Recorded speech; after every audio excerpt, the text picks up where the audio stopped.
এই বৃদ্ধাশ্রমে রামলালবাবুর প্রথম জন্মদিন।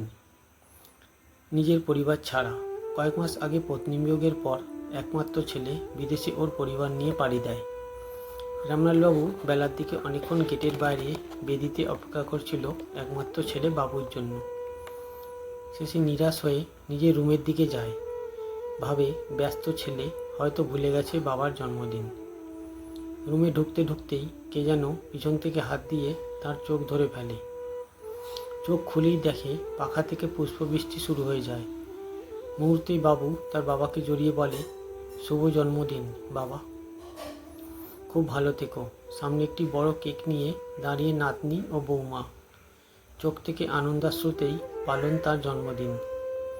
মা মারা যাওয়ার পর বাবু ওর বাবাকে নিয়ে যেতে চেয়েছিল, কিন্তু বাবা নিজের দেশ ছাড়তে চায়নি। বাড়ি বিক্রি করে তাই আসে এই বৃদ্ধাশ্রমে, একা একা বাড়িতে থাকার চেয়ে এতজনের মাঝে আনন্দে থাকার জন্য। রামলালবাবু বেঁচেছিলেন এই বৃদ্ধাশ্রম, যাতে দুঃখ ভুলে হাসি মুখে থাকতে পারেন। বাবু সারাদিন বাবার সঙ্গে কাটিয়ে বলে, তোমাকে আমরা নিতে এসেছি বাবা, তুমি চলো আমাদের সঙ্গে, আমরা তোমার কোনো কথা শুনবো না। রামলালবাবু বলেন, শিকড়কে ছেড়ে আমি যাব না, তোমরাও তোমাদের শিকড়কে ভুলে যেও না। সব বৃদ্ধাশ্রম একরকম হয় না। কোথাও সম্পর্ক ছিন্ন হলেও তার উচিত নিজের রক্তকে সে যেন না কোনোদিনও ভুলে যায়।